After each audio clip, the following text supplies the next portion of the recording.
Surgery కంటే hospital bill అంటేనే భయం. అదే మధ్య తరగతికి అందుబాటు ధరలో వైద్యం. Medistar hospitals. అందరికీ నమస్కారం. నేను మీ ఆయుర్వేద డాక్టర్ చిట్టిపొట్ల మధుసూదన శర్మని.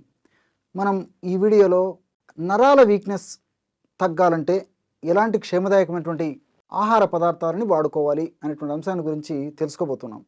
నరాల బలహీనత, నర్వస్ వీక్నెస్ ఈ రోజుల్లో చాలామంది, అంటే ధనిక పేద, స్త్రీ పురుష, పెద్ద చిన్న తారతమ్యం లేకుండా చాలామందిని వేధించేటువంటి అత్యంత సర్వసాధారణమైనటువంటి ఇబ్బంది పెట్టేటువంటి సమస్య నరాల బలహీనత. ఈ నరాల బలహీనత అనేటువంటి సమస్య కలిగేందుకు అనేక రకాలైనటువంటి ప్రధానమైనటువంటి కారణాలు. అంటే కొన్ని రకాలైనటువంటి వ్యాధుల్లో ఈ యొక్క సమస్య కలగవచ్చు. అంటే ఉదాహరణకి షుగర్ వ్యాధి వచ్చినటువంటి వాళ్ళలో ఈ నరాల బలహీనత ఉంటుంది. నీరసము, నిస్త్రణ, బడలిక ఇలాంటివన్నీ కూడా ఈ యొక్క నరాల బలహీనత సమస్య ఉన్నటువంటి వాళ్ళలో కలుగుతుంటాయి అన్నమాట. అదేవిధంగా బీపీ ఉన్నటువంటి సమస్య ఉన్నటువంటి వాళ్ళలో ఈ నరాల బలహీనత కలుగుతూ ఉంటుంది. పోషకాహార లోపం ఉన్నటువంటి వాళ్ళలో ఈ నరాల బలహీనత కలుగుతుంటుంది. ఇలా వివిధ రకాలైనటువంటి వ్యాధుల్లో ఈ యొక్క నరాల బలహీనత, నర్వస్ వీక్నెస్ కలుగుతుంటుంది అనమాట. అట్లే కొన్ని రకాలైనటువంటి ఆధునిక కృత్రిమ రసాయన ఔషధాలు తప్పని పరిస్థితుల్లో వాడవలసినటువంటి పరిస్థితి ఏర్పడినప్పుడు ఆ యొక్క ఔషధాలు వాడుకోవడం వల్ల ఔషధాల్లో భాగంగా సైడ్ ఎఫెక్ట్స్లో భాగంగా కూడా ఈ యొక్క నరాల బలహీనత, నర్వస్ వీక్నెస్ కలుగుతూ ఉంటుందన్నమాట. అట్లే దీనికి తోడు కొన్ని రకాలైన మానసిక ఒత్తిడి వల్ల కొంతమందికి నర్వస్ వీక్నెస్ కలుగుతుంటుంది. ఇలా వివిధ రకాలైన కారణాల వల్ల ఈ యొక్క నరాల బలహీనత కలుగుతుంటుంది. అట్లే కొంతమందికి ఆహారం బాగా తీసుకుంటున్నప్పటికీ నరాల బలహీనత కలుగుతుంటుంది. కొంతమందికి పరీక్షలు చేసినప్పుడు స్పష్టంగా ఈ కారణాల వల్ల నరాల బలహీనత కలుగుతుందని తెలిస్తే కొంతమందికి ఎలాంటి స్పష్టమైనటువంటి కారణాలు కూడా ఈ పరీక్షల వల్ల మనకు తెలియదన్నమాట. ఇలా వివిధ రకాలైన కారణాల వల్ల ఈ నరాల బలహీనత కలిగినప్పుడు నీరసము, నిస్త్రణ, బడలిక, కాళ్ళు చేతులు విపరీతమైన పోట్లు, సలుపులు, బాధ, చిన్న పనికే అలసిపోవడము, ఈ విపరీతమైనటువంటి నీరసం ఉండేటువంటి పరిస్థితి ఏర్పడుతూ ఉంటుందన్నమాట. మరి ఈ యొక్క పరిస్థితిని చక్కదిద్దేందుకు కొంతమంది రకరకాల ప్రయత్నాలు చేస్తుంటారు. అంటే కొంతమంది కాఫీ, టీలు విపరీతంగా తాగుతుంటారు అనమాట. ఇవి తాత్కాలికంగా కొన్ని ఉత్తేజాన్ని కలిగించినప్పటికీ మరి దీర్ఘకాలం పాటు వాడడం వల్ల క్షేమదాయకం కాదు, ఆరోగ్యదాయకం కాదు, ఆమోదయోగ్యం అంతకన్నా కాదనమాట. మరి కొంతమంది ఏం చేస్తారంటే నరాల బలహీనత తగ్గేందుకు విపరీతంగా స్వీట్స్ వాడుతుంటారు అనమాట. ఇవన్నీ కూడా మరి అలవాటు పడడం వల్ల, హ్యాబిట్ కావడం వల్ల ఒక్కొక్కసారి ఏమవుతుందంటే వ్యసనంగా మారేటువంటి పరిస్థితి కూడా ఏర్పడుతుంది. కాబట్టి మరి సమస్యను గుర్తిరిగి సమస్యను చక్కదిద్ది ఆ సమస్య నుంచి బయటపడడం చాలా చాలా అవసరం. ఈ నరాల బలహీనత, నరాల వీక్నెస్, నర్వస్ వీక్నెస్ అనేటువంటి ఈ యొక్క సమస్య తగ్గేందుకు మరి ఎలాంటి క్షేమదాయకమైనటువంటి ఔషధాన్ని వాడుకోవాలంటే రోజు ఒక్కసారి ఉదయం కానీ, సాయంత్రం కానీ, రాత్రి కానీ మీకు ఎప్పుడు వీలైతే అప్పుడు నేను చెప్పినటువంటి ఔషధాన్ని కొన్నాళ్ళ పాటు వాడుకోండి. ఎలాగంటే 100 మిల్లీలీటర్ల నీళ్లు తీసుకోండి. 100 మిల్లీలీటర్ల నీళ్ళలో 2 లేదా 3 లవంగాలను నలగొట్టేసేసి అందులో వేసేయండి. అదేవిధంగా ఒక 10 తులసాకులు అందులో వేసేయండి. వీటితో పాటు ఒక చిటికెడు పచ్చకర్పూరం, బాగా గుర్తుపెట్టుకోండి. హారతి కర్పూరం కానీ, ఉంట కర్పూరం కానీ వాడకూడదు. పచ్చకర్పూరం అంటే మనం సువాసన ద్రవ్యంగా ముఖ్యంగా ఆహార పదార్థాల్లో, వంటకాల తయారీలో పచ్చకర్పూరం వాడుతుంటాం. అంటే లడ్డూ తయారీలో కానీ, పాయసం తయారీలో కానీ, హల్వా తయారీలో కానీ, ఇలాంటి స్వీట్ల తయారీలో వాడుతుంటాము. కాబట్టి ఈ పచ్చకర్పూరాన్ని మనం కడుపులోకి వాడేటప్పుడు వాడుకోవాలన్నమాట. ఒక చిటుకు పచ్చకర్పూరం వేసేసి మూత పెట్టేసేసి 15 నిమిషాలు అలాగే ఉంచేసేసి తర్వాత ఆ యొక్క పదార్థం అంటే తులసాకులు వాటిని తినేసేసి మిగతా నీళ్ళని తాగేసేయారనమాట. ఈ విధంగా చేయడం వల్ల ఈ నరాల బలహీనత, నర్వస్ వీక్నెస్, నీరసము, నిస్త్రణ, బడలిక ఇవన్నీ కూడా చాలా త్వరగా తగ్గేందుకు అవకాశం ఏర్పడుతుంది. ఇది జనరల్గా మీరు పాటించవలసినటువంటి వాడవలసినటువంటి ఆహార ఔషధం. మరి ఆహార పరంగా కూడా జాగ్రత్తలు తీసుకోవాలి. ఈ రోజుల్లో చాలామంది మంచి ఆహారం తీసుకుంటున్నారు. అదేవిధంగా వేళకు నిద్రపోయేటువంటి పరిస్థితి ఏర్పడుతుంది. మంచి ఆహారం తీసుకుంటున్నారంటే వాళ్ళ అభిప్రాయంలో మంచి ఫుడ్ తీసుకుంటున్నామని అనుకుంటున్నారు. కానీ ఆ మంచి ఆహారం అని భావించబడేటువంటి ఆహారంలో కూడా పోషక లోపం చాలా ఉందంటే ఆశ్చర్యం వేస్తుంది. ఇప్పుడు ఈ సందర్భంలో నాకు ఒక విషయం గుర్తొస్తుంది. ఈ రోజుల్లో మనం బియ్యంతో చేసినటువంటి, గోధుమలతో చేసినటువంటి ఆహార పదార్థాలు ఎక్కువగా వాడుతున్నాం. సో పాలిష్డ్ ఫుడ్, రీఫైన్డ్ ఫుడ్డే వాడుతున్నాం అనమాట. ఎప్పుడైతే బియ్యాన్ని పాలిష్ పడతామో అప్పుడు అందులో పోషకాంశాలు ఆల్మోస్ట్ మృగ్యం, అంటే కేవలము పిండి పదార్థాలు తప్ప ఏమి ఉండేటువంటి పరిస్థితి ఏర్పడుతుంది, ఏమి ఉండనటువంటి పరిస్థితి ఏర్పడుతుంది. అదేవిధంగా గోధుమలతో తయారు చేసినటువంటి గోధుమ పిండి కానీ, మైదా పిండి కానీ వీటిలో కూడా పాలిష్డ్, సో అందులో కూడా కేవలం పిండి పదార్థాల ప్రభావం తప్ప మనకి ఈ యొక్క పోషకాంశాలు ఉండవన్నమాట. దీంతోపాటు మరి బొంబాయి రవ్వ, గోధుమ నూక ఇలాంటివి కూడా ఆల్మోస్ట్ అందులో కూడా ఈ యొక్క పోషకాంశాలు ముఖ్యంగా సూక్ష్మ పోషకాలు ఉండవన్నమాట. కాబట్టి మరి ఈ రోజుల్లో జాగ్రత్త పడడం కొంతమందికి సాధ్యం కాదు, ఎక్కువ శాతం మంది కూడా సాధ్యం కానటువంటి పరిస్థితి కూడా ఎదురైంది. కాబట్టి మరి వీలైనంత వరకు ముడి బియ్యంతో చేసినటువంటివి, ముడి గోధుమలతో చేసినటువంటి ఆహార పదార్థం తీసుకోవడం ద బెస్ట్ ప్రాసెస్, ప్రాక్టీస్ చేయడం మంచిది. తప్పని పరిస్థితుల్లో దీనికి ప్రత్యామ్నాయంగా ఏం చేస్తారంటే తవుడు.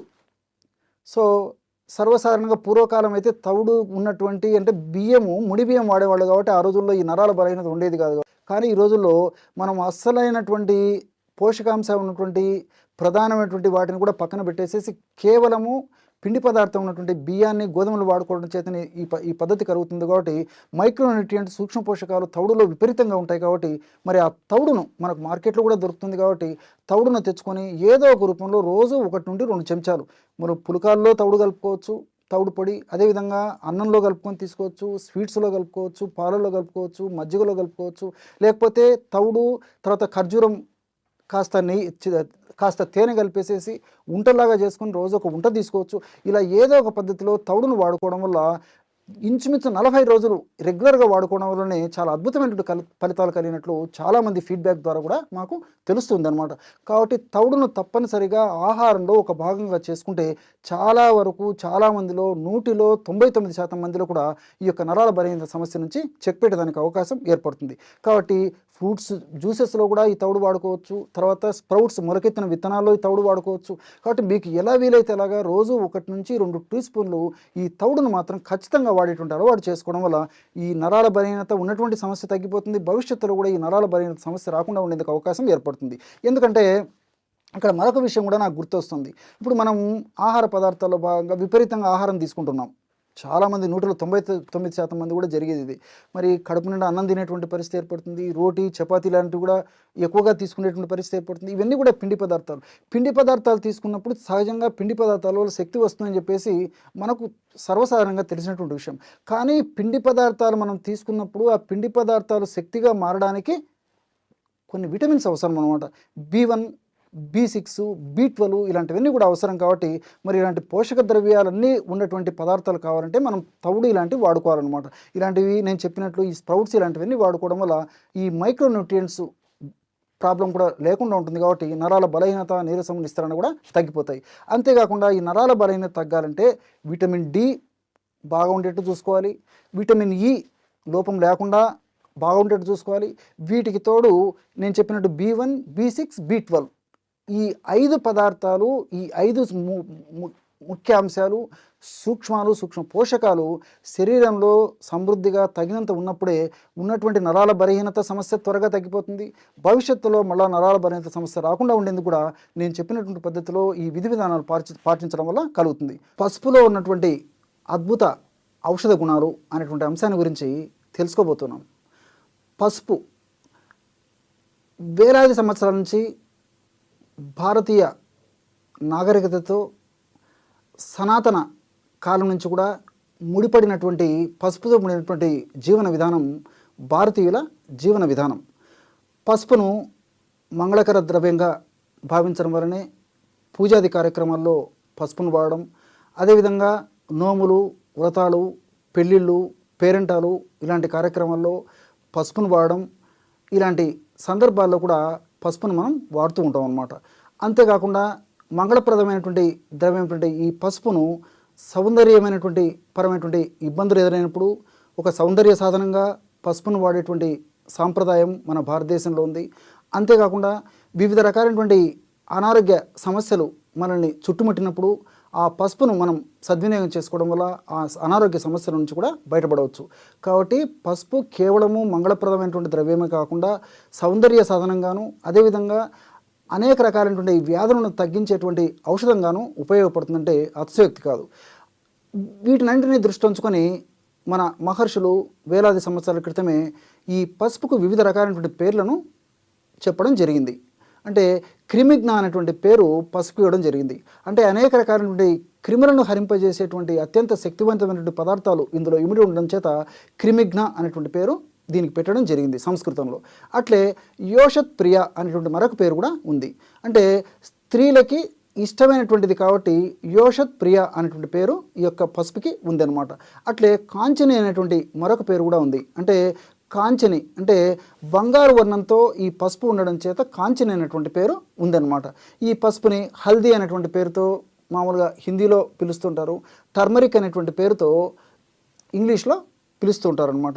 సర్వసాధారణంగా సంస్కృతంలో అయితే వైద్యపరంగా ముఖ్యంగా హరిద్ర అనేటువంటి పేరుతో, రజని అనేటువంటి పేరుతో కూడా పిలుస్తూ ఉంటారనమాట. మరి ఈ యొక్క పసుపుని వివిధ రకాలైనటువంటి అనారోగ్య సమస్యలకి మనం ఎలా వాడుకోవాలంటే, ముఖ్యంగా అలర్జీకి సంబంధించినటువంటి సమస్యల గురించి మనం ఆలోచించినట్లయితే ముక్కు దిబ్బడగా ఉండడము, ముక్కులు దురదగా పెట్టడము, ముక్కుల నుంచి రసీలాగా కారుతుండడము, తర్వాత ముక్కు నుంచి గాలి సరిగ్గా ఆడకపోవడము, అట్లే ఈ యొక్క ప్రభావం చేత కళ్ళు దురదగా ఉండడము, కళ్ళు ఎర్రగా ఉండడము, కళ్ళు నుంచి నీళ్లు కారుతూ ఉండడము, తుమ్ములు వస్తూ ఉండడము, ముఖ్యంగా రాత్రిపూట గాలి ఆడకుండా శ్వాసతో ముక్కు ద్వారా శ్వాస తీసుకోవడం వదలడం చాలా ఇబ్బంది ఉండడము, ఇలాంటి అనేక లక్షణాలు కలుగుతుంటాయి అన్నమాట. కొంతమందిలో తాత్కాలికంగా కలిగితే కొంతమందికిలో మాత్రం దీర్ఘకాలం పాటు కూడా వేధించేటువంటి పరిస్థితి ఏర్పడుతుంటుంది. కొంతమందిలో సీజన్లో విపరీతంగా వేధించేటువంటి పరిస్థితి ఏర్పడుతుంటుంది. ఏది ఏమైనప్పటికీ అలర్జీ, ఈ యొక్క అలర్జీ ఒక పట్టాన వదలదనమాట. వ్యాధి నిరోధక శక్తి తక్కువగా ఉన్నటువంటి వాళ్ళలో ఈ సమస్య మరీ జటిలంగా ఉంటుంది. మరి వ్యాధి నిరోధక శక్తి పెరిగి ఈ యొక్క సమస్య తగ్గి మరలా భవిష్యత్తులో పునరావృతం కాకుండా ఉండేందుకు, అంటే ఈ అలర్జీ మరలా పునరావృతంగా కాకుండా ఉండేందుకు ఈ పసుపు చాలా చక్కగా ఉపయోగపడుతుంది. మరి పసుపుని ఎలా మనం సద్వినియోగం చేసుకోవాలంటే, స్వచ్ఛమైనటువంటి పసుపు అంటే పసుపు కొమ్మలు దంచి తయారు చేసుకున్నటువంటి పొడి ఒక 5 గ్రాములు, జాజిక్ పసుపు పొడి ఒక 5 గ్రాములు, జాపత్రి పొడి ఒక 5 గ్రాములు, లవంగాల పొడి 5 గ్రాములు, ఈ 4 పదార్థాలతో పాటు, ఈ 3 పదార్థాలతో పాటు దాల్చిన చెక్క పొడి 5 గ్రాములు, పసుపు పొడి, జాపత్రి పొడి, లవంగాల పొడి, తర్వాత దాల్చిన చెక్క పొడి, ఈ 4 పదార్థాలు ఒక్కొక్కటి 5 గ్రాములు తీసుకోవాలన్నమాట. ఈ 4 పదార్థాలు బాగా కలిపేసేసి ఒక గాజు సీసాలో నిల్వ ఉంచుకొని రోజు ఉదయం పరిగెడుపున ఒక్కసారి, అదేవిధంగా సాయంత్రం 5 నుంచి 7 గంటల మధ్యలో మరొకసారి ఈ యొక్క ఔషధాన్ని వాడుకోవాలి. ఎలాగంటే చాలా తక్కువ ప్రమాణమే వాడుకోవాలన్నమాట. అంటే దాదాపు 5-6 చిటికెల పొడి, చిటిక అంటే తెలుసు కదా, పించ్ అనమాట. అంటే ఈ 2 వేళ్లతో పట్టుకుంటే ఈ 2 వేళ్ల మధ్యలోకి ఎంత పౌడర్ వస్తుందో అంతగా అనమాట. కాబట్టి మ్యాక్సిమం 5 చిటికెలు లేదా మ్యాక్సిమం 7 చిటికెల వరకు కూడా వాడుకోవచ్చు అనమాట. అంతకంటే ఎక్కువ ఈ యొక్క ఔషధాన్ని వాడవలసినటువంటి అవసరం ఉండదు. ఈ పద్ధతిలో యొక్క ఔషధాన్ని తీసుకొని తగినంత స్వచ్ఛమైనటువంటి తేనె కలిపేసి రంగరించేసేసి చప్పరించేసేయాలి. ఇంతే. ఉదయం ఒక్కసారి, సాయంత్రం ఒక్కసారి. చిన్నపిల్లలైతే ఒక్క పించ్ వరకు, అంటే ఒక పించ్ నుంచి వాడుకోవచ్చు అనమాట. వయసు మరీ తక్కువగా ఉన్నటువంటి చిన్నపిల్లలకైతే ఒక పించ్ ప్రమాణం అయితే సరిపోతుంది. వయసు పెరిగే కొద్దీ క్రమక్రమంగా మరి 2 చిటికెలు, 3 చిటికెలు, 4 చిటికెలు ఈ విధంగా పెంచుకుంటూ వాడుకుంటే సరిపోతుంది. ఈ విధంగా వాడుకోవడం వల్ల ఈ ముక్కుకు సంబంధించినటువంటి అలర్జీ, నాసల్ అలర్జీ అని చెప్పబడేటువంటి అలర్జీకి చాలా చక్కటి పరిష్కారం, దీర్ఘకాలికంగా శాశ్వతమైనటువంటి పరిష్కారం కూడా కలిగేటువంటి పరిస్థితి ఏర్పడుతుంది. అదేవిధంగా మధుమేహం, షుగర్, డయాబెటీస్, మరి ఈ చక్కెర వ్యాధి, ఈ యొక్క చక్కెర వ్యాధి లేదా మధుమేహ వ్యాధి వచ్చినప్పుడు ఆ సమస్య కొంతమందిలో తగ్గకపోవడం జరుగుతూ ఉంటుంది, అంటే నియంత్రణలో రాకపోవడం జరుగుతుంది. కొంతమందిలో నియంత్రణలో వచ్చినప్పటికీ వివిధ రకాలైన ఉపద్రవాలు కలగడం జరుగుతూ ఉంటుంది. అంటే తల నుంచి కాళ్ళ వరకు వివిధ రకాలైనటువంటి ఉపద్రవాలు, అంటే తలకు సంబంధించినటువంటి సమస్యలు, అదేవిధంగా రక్తనాళాలకు సంబంధించినటువంటి సమస్యలు, గుండెకు సంబంధించినటువంటి సమస్యలు, ప్రేగులకు సంబంధించినటువంటి సమస్యలు, నరాలకు సంబంధించినటువంటి సమస్యలు, చర్మానికి సంబంధించినటువంటి సమస్యలు, ఊపిరితిత్తులకు సంబంధించినటువంటి సమస్యలు, ఇలా కిడ్నీలకు సంబంధించినటువంటి సమస్యలు, ఇలా వివిధ రకాలైనటువంటి సమస్యలు కూడా ఈ మధుమేహ వ్యాధిగ్రస్తుల్లో విపరీతంగా కలుగుతుంటాయి అన్నమాట. మరి ఈ యొక్క సమస్య రాకుండా ఉండేందుకు, అదేవిధంగా మధుమేహం నియంత్రణ ఉండేందుకు కూడా ఈ పసుపు చాలా చక్కగా ఉపయోగపడుతుంది అన్నమాట. ఎలా వాడుకోవాలంటే, పసుపు కొమ్మలను దంచి తయారు చేసుకున్నటువంటి చూర్ణం ఒక 100 గ్రాములు తీసుకోండి. అట్లే ఉసిరిక చూర్ణం, ఆమ్ల చూర్ణం ఒక 100 గ్రాములు తీసుకోండి. ఈ 2 పదార్థాలు బాగా కలపడం వల్ల 200 గ్రాముల ఔషధం తయారవుతుంది అనమాట. ఈ ఔషధాన్ని ఒక గాజు సీసాలో నిల్వ ఉంచుకొని రోజు ఉదయం ఒక్కసారి, సాయంత్రం ఒక్కసారి, ఆహారం తర్వాత అంటే ఒక 10 నిమిషాల తర్వాత ఒక 50 ml నీళ్ళలో ఒక అర టీ స్పూన్ వరకు మ్యాక్సిమం, అంటే 2 నుంచి 3 గ్రాముల వరకు తీసుకోవాలి. మ్యాక్సిమం అంతకంటే అవసరం ఉండదన్నమాట. కాబట్టి 2 నుంచి 3 గ్రాముల వరకు ఆ యొక్క చూర్ణాన్ని నీటిలో కానీ లేదా కాస్త మజ్జిగలో కానీ కలిపి తీసుకుంటుండాలన్నమాట. ఈ విధంగా తీసుకోవడం వల్ల మధుమేహం నియంత్రణలో ఉండడమే కాకుండా మధుమేహం వల్ల వచ్చేటువంటి ఉపద్రవాలు కూడా త్వరగా తగ్గేందుకు అవకాశం ఏర్పడుతుంది. అలాంటి ఉపద్రవాలు రాకుండా కూడా ఈ యొక్క పసుపులో ఉన్నటువంటి వివిధ రకాలైన రసాయన పదార్థాలు, అదేవిధంగా ఉసిరికలో ఉన్నటువంటి రసాయన పదార్థాలు ఉపయోగపడతాయి అన్నమాట. కాబట్టి మధుమేహ వ్యాధిగ్రస్తులు దీర్ఘకాలం పాటు కూడా వాడదగ్గ దివ్యమైనటువంటి క్షేమదాయకమైనటువంటి సైడ్ ఎఫెక్ట్స్ ఏమీ లేనటువంటి అన్ని సైడ్ బెనిఫిట్స్ ఉన్నటువంటి దివ్యమైనటువంటి ఔషధం ఈ యొక్క పసుపు ఉసిరికతో కలిపి తయారు చేసుకున్నటువంటి ఔషధం. అట్లే చర్మ వ్యాధులు తరుణ వ్యాధులు ఉంటాయి, దీర్ఘకాలికమైనటువంటి వ్యాధులు ఉంటాయి. ముఖ్యంగా తరుణ వ్యాధులు అంటే గజ్జి, తర్వాత ఈ దురదలు, ఇలాంటి కొన్ని తరుణ వ్యాధులు ఉంటాయి. అదేవిధంగా సోరియాసిస్, ఎగ్జిమా లాంటి దీర్ఘకాలికమైనటువంటి వ్యాధులు కూడా ఉంటూ ఉంటాయి అన్నమాట. లైకెన్ ప్లానస్ ఇలాంటివన్నీ కూడా దీర్ఘ వ్యాధులు. మరి ఈ యొక్క తరుణ వ్యాధులు కానీ దీర్ఘ వ్యాధులు కానీ చర్మ వ్యాధులు ఉన్నప్పుడు ఈ యొక్క పసుపును ఎలా సద్వినియోగం చేసుకోవాలంటే, ఒక 2 లీటర్ల నీళ్లు తీసుకొని 2 లీటర్ల నీళ్ళల్లో ఒక గుప్పెడు వేపాకులు వేసేసి, అంటే స్వచ్ఛమైనటువంటి నీళ్లు తీసుకొని 2 లీటర్ల నీళ్లు ఒక గుప్పెడు వేపాకును అందులో వేసేసి బాగా మరిగించేసేసి, మరిగిన తర్వాత ఒక 50 ml నీళ్లు వడగట్టేసి పక్కన పెట్టుకొని, తర్వాత మిగతా నీళ్ళంతా వడగట్టేసేసి మనం స్నానం చేసేటువంటి ఒక బకెట్ నీళ్ళలో కలిపేసి స్నానం చేస్తుండాలి. అంతే. అంటే ఒక 2 లీటర్ల నీళ్లు తీసుకోవాలి, ఒక గుప్పెడు వేపాకులు, అదేవిధంగా మనం అనుకున్నాం కదా పసుపు కూడా కలుపుకోవాలండి.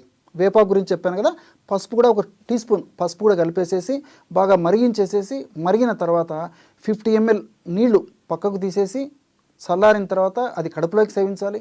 మిగతా నీళ్ళంతా ఉడగట్టేసేసి ఒక బకెట్ మనం స్నానం చేసేటువంటి నీళ్ళలో ఆ యొక్క ఔషధాన్ని కలిపేసి స్నానం చేస్తుండాలి. చూడండి ఎటువంటి సులువైనటువంటి ఔషధం.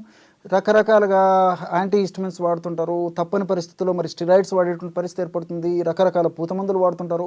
వీటి వల్ల మరి అంతంత ఖరీదు పెట్టినప్పటికీ తాత్కాలికమైనటువంటి ఉపశమనం కలుగుతుంటుంది.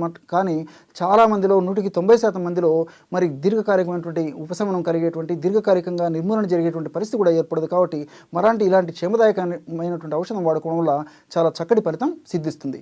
చూశారు కదా ఎన్ని రకాలైనటువంటి ఔషధ గుణాలు ఈ యొక్క పసుపులో ఉన్నాయో మీరు ఈ వీడియోలో తెలుసుకున్నారు కదా. మరొక వీడియోలో మరొక అంశంతో మళ్ళీ కలుద్దాం. అంతవరకు నమస్కారం. మీ Chittipotla. And for more videos, Please subscribe to iDream. Please subscribe to iDream. Please subscribe iDream. And please subscribe to iDream. For more videos, subscribe to iDream. please like, share and subscribe to the channel. Congratulations, iDream. Subscribe to iDream. Subscribe to iDream. So subscribe to iDream Media. iDream की iDream team अंदर की huge congratulations. Please subscribe iDream Media. Please subscribe to iDream. Subscribe iDream. Please subscribe to iDream. iDream అంటే నా కళల ఛానల్ను subscribe చేసుకున్న నోరు తిరుగుతలేదు, మీరైతే గంట గుర్తు కొట్టండి. For more such videos, please subscribe to iDream. Subscribe to iDream. Please subscribe to iDream. Please subscribe iDream Media. Please do subscribe to iDream. Please subscribe to iDream Media. For best entertainment and information, please subscribe iDream. And don't forget to subscribe to iDream.